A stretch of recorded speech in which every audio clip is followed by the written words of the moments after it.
안녕하세요, 코리아그로입니다. 유기물 공급은 농사에 있어 매우 중요합니다. 지금 퇴비가 뿌려져 있는데 딱 봐도 토양을 잘 개량시켜 줄 것 같고 또 많이 뿌리면 좋을 것 같습니다. 정말 그럴까요? 퇴비를 무조건 많이 넣는 것보다는 양질의 유기물을 적정량 넣어주시는 것이 농사에는 더 효과적입니다. 또 어떤 유기물을 넣느냐에 따라서 농사의 성패가 좌우된다고 볼 수 있는데요. 실제로 효과가 좋다고 하는 고급 비료들을 사용하고도 퇴비나 유박을 잘못 쓰면 효과를 보기 어렵고 또 오히려 농사를 망치는 경우도 생깁니다. 유기물 공급의 중요성은 식물이 토양 속의 영양분을 잘 흡수할 수 있도록 환경을 조성해 주는데요. 유기물은 토양을 때알 구조로 만들어 공기가 잘 통하고 또 물이 잘 빠지게 하여 뿌리를 잘 뻗게 해주고 또 양분과 수분의 보유력은 눌려주면서도 중금속이나 유해물질을 결속해서 식물을 보호해주기도 합니다. 또한 토양의 화학적, 물리적인 변화에서도 토양을 안정화시켜주는 완충작용을 합니다. 이 밖에도 좋은 미생물의 활동을 증가시켜주고 직접적인 양분 공급까지 합니다. 인근 농가들 보면은 퇴비 쓴 농가들은 다 대파들이 죽고 그래가지고 고생 안 한 농가들이 없더라고요. 예. 그 사람이 몇 년 동안 냄새난 퇴비 써가지고 대파들이 이래가지고 고생하고 금년에는 유박비료를 몽땅 또 갖다 였더라고요. 그래도 뭐 금년에 또 이래보네요. 그러니까 퇴비가 그렇게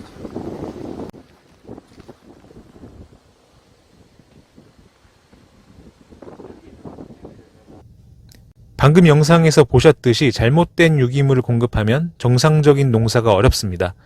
유기물 공급을 위해서 퇴비를 살포하게 되는데요. 이때 몇 가지 문제점이 발생하곤 합니다. 퇴비 살포기가 있는 경우에는 퇴비를 쉽게 뿌릴 수 있지만 퇴비 살포기가 없거나 또한 포대 퇴비를 쓰는 경우에는 많은 노동력과 인건비가 발생합니다. 또한 미부숙된 퇴비를 잘못 사용하게 되면 가스 피해가 발생하고 각종 병해충 발생 증가로 방제 관리에 큰 어려움을 겪게 됩니다. 그리고 하우스 토양이나 염류가 많이 집적된 곳에 많은 퇴비 사용은 염류 집적을 악화시키기도 합니다. 그리고 정상적인 퇴비 사용에도 문제가 발생될 수 있는데요. 이 가축분 퇴비에는 질소보다 인산가리가 많이 함유되어 있습니다. 그런데 퇴비를 너무 많이 사용하면서 토양 속 인산가리 함량이 너무 높아져 비료로 양분의 균형을 맞추기가 어려워서 이제 양분 불균형으로 정상적인 생육이 어려울 수도 있습니다. 즉 유기물 공급을 위해 양질의 퇴비를 적정량 시비하는 것이 중요한데요. 하지만 양질의 퇴비를 구하기가 어렵고 또 해마다 미부숙 퇴비로 인한 가스 피해, 병해충 발생으로 고생을 하고 계신다면 더블인으로 퇴비를 대체할 수 있습니다. 더블인은 30에서 50평의 한 포를 사용하는데요. 이 입상 형태로 비료 살포기를 이용해서 시비할 수 있기 때문에 사용이 편리하고 또 사용량이 적어서 인건비를 절감할 수 있습니다. 더블리는 뿌리인데 뿌리가 뻗었는데도 불구하고 뿌리가 죽지 않고 상하지 않고 저렇게 하얗게 뻗는 현상을 볼 수가 있어요. 보셔봐. 이 더블린을 핀 뿌린 자리거든요. 이 새카만 게 지금 뿌리 옆에 뿌리가 위로 뻗어서 이렇게 자라고 있는데 그게 다 더블린 뿌린 거예요. 여기도 보다시피 보시면 까만 비료 알갱이 보이시죠? 이렇게 뿌리가 뻗고 상하지도 않고 더블린이 이렇게 안정적인 퇴비거든요. 방금 영상으로 더블인의 안정성을 보셨는데요. 가스 피해 발생이 없어서 생육 초기부터 안정적인 생육이 가능하고 또 바짝만이 늦었는데 아직 퇴비를 뿌리지 못했다면 효과적으로 유기물을 대체해서 공급할 수 있습니다. 또한 미부숙 퇴비는 고자리 선충의 발생 증가로 이로 인하여 뿌리 썩은 병 등 각종 병해충의 원인이 되기도 하는데요. 더블인은 이에 의한 병해충 발생을 감소시키는데 도움을 줍니다.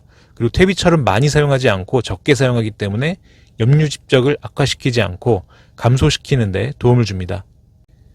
퇴비를 안 쓰고 어떻게 대파 농사를 지을까 제 나름대로 생각을 많이 했었는데 사장님이 권하셔가지고 더블인하고. 퇴비는 안 하시고? 네, 퇴비는 안 했어요. 저희 어머니 이제 밭에는 퇴비 사용하고. 보통 이제 많은 농가분들께서 퇴비를 안 하면 농사가 안 된다고 생각을 많이 하시는데 퇴비 안 뿌리시고 네. 더블인 넣으셨네요. 원래 기존에 그 33일차 정도 됐을 때 이 정도 성장을 보였나요, 원래? 이 정도까지 크질 않죠. 원래 배추가 이제 33mm면 이 정도까지 잘 안 크잖아요. 안 크죠. 사장님께서는 뭐 모든 농사에 퇴비 대신 더블인을 쓰고 계시잖아요. 예, 그렇죠. 배추에는 그럼 올해 처음 써보신 거예요? 배추에는 제가 올해 처음이죠. 아, 퇴비 대신? 예. 기존에는 그러면 배추 농사 지을 때 어떻게 관리하셨어요? 일반적인 퇴비를, 살포하고 가축 있는 퇴비를, 저기 보시면 저런 퇴비를 제가, 예, 일반적인 퇴비를 사용해서. 저기 쌓아놓은 거 저런 거? 예, 그렇죠. 저기 쌓아놓은 것처럼. 예. 저런 퇴비를 사용해서 배추 농사를 했죠. 퇴비 대신 더블인을 쓰고 평년작 이상으로 성공적인 농사를 지으신 사례를 보셨는데요. 어떻게 더블인은 적은 사용량으로도 퇴비를 대체하고 또 성공적인 농사가 가능할까요? 유기물 공급의 주 목적은 양분 공급보다는 토양을 부드럽게 하고 양분과 수분 보유력을 증가시키고 토양의 유용 미생물을 활성화시키는 데 있습니다. 이때 단순히 유기물의 양이나 함량보다는 어떤 유기물을 공급하느냐가 토양을 개량시키는데 더욱 중요하다고 생각되는데요. 이때 부식산을 공급하면 상당히 효과적입니다. 하지만 이 부식물질을 생성하기 위해서는 리그닌의 분해가 필요한데요. 이 리그닌은 식물의 목질 부분을 구성하는 고분자인데 미생물에 의해서 아주 천천히 분해가 이루어집니다. 그래서 가축분 퇴비에는 6에서 7톤의 부식산 1kg이 함유될 정도로 부식물질이 적습니다. 그래서 목질 부분, 즉 톱밥이 들어간 포대 퇴비가 가축분 퇴비보다 토양 개량에 더 좋은데요. 하지만 이 미생물이 톱밥을 완전히 분해하는 데는 시간이 상당히 오래 걸립니다. 그리고 기름을 짜고 남은 유박에도 목질 부분인 리그닌이 없기 때문에 부식을 거의 생성하지 못합니다. 그래서 가축분 퇴비나 유박을 사용하신 경우에는 부식산이 함유된 토양 개량제를 같이 사용하시고 포대 퇴비는 미리 구매하셔서 좀 묵힌 다음 사용하시는 것을 저는 권장을 드리고요. 그래서 이 더블인은 한 포에 부식산이 3kg이 들어있기 때문에 적은 양으로도 퇴비를 효과적으로 대체할 수 있습니다. 더블인은 부식산뿐만 아니라 다양한 토양 개량을 위한 성분이 함유되어 있는데요. 더블인은 해조류를 이용해서 만들어지는데 이 해조류에는 켈모스트와 알긴산이라는 성분이 함유되어 있는데요. 이 성분은 토양의 각종 영양성분과 토양 입자가 잘 모이게 만들어서 토양을 떼알 구조로 만들어주는데요. 토양 입자가 모이지 못하고 단일로 존재하는 이 단립 구조에는 토양 입자 사이에 공간이 좁기 때문에 양분 보유력은 떨어지면서 공기와 물 빠짐이 불량해서 식물이 제대로 자랄 수가 없습니다. 이 토양을 떼알 구조로 만들어주면 양분과 수분 보유력은 증가하면서 공기와 물 빠짐이 좋아져서 뿌리가 잘 뻗고 유용 미생물이 활동하는데도 좋은 환경을 제공합니다. 시중에는 해조류를 원료로 해서 만들어진 고급 영양제들이 많이 있는데요. 그만큼 해조류는 생육 증진을 위한 각종 성분이 많이 함유되어 있습니다. 이 더블인은 해조류를 이용하여 만들어지기 때문에 뿌리 발달 그리고 이상기후 극복, 각종 생육 증진에 더욱 효과적입니다.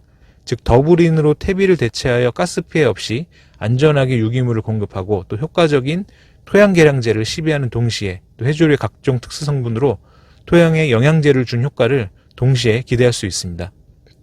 많은 농가분들께서 더블인을 사용하고 풀이 덜 난다고 말씀해 주시는데요. 물론 더블인이 풀 발생을 직접적으로 억제하는 역할을 하지는 않습니다. 다만 미부숙 퇴비들이 잡초씨가 완전히 제거되지 못한 상태에서 또 굉장히 많이 사용되기 때문에 풀 발생이 상당히 많습니다. 그래서 더블인의 사용은 잡초씨앗의 유입이 없기 때문에 풀 발생이 상대적으로 적어지는 것입니다.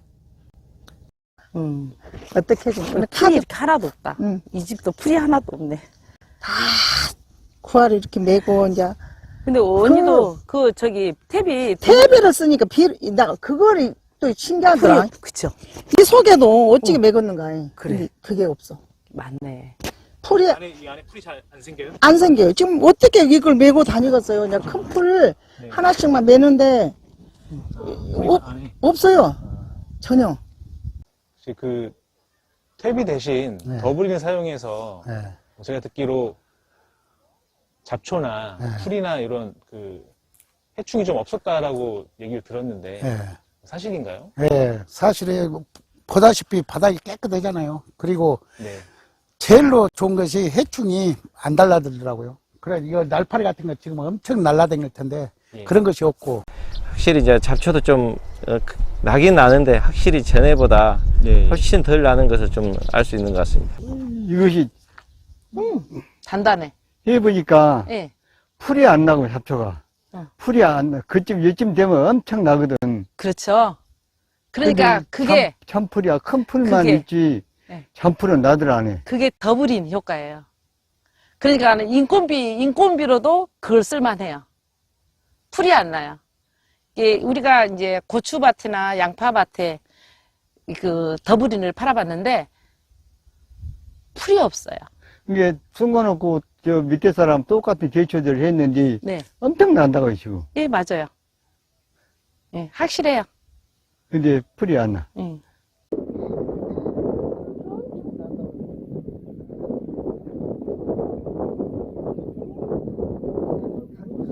일단 제초 작업은 일단 하시는 거죠? 제초제는 뿌리시고 하시는 거예요? 아니면 네, 제초제는 뿌렸죠? 제초제 뿌렸지 예, 숨겨놓고. 예. 풀이 안 나요. 제초 그래도 없이도 안 난다고 제초제가 하시는 분이 생기셔가지고. 아, 제초제가 뿌려도 예, 예. 기간이 있어. 네. 이거 15일이면 15일, 20일. 그거 지나가고 나면 풀이 엄청 나. 네.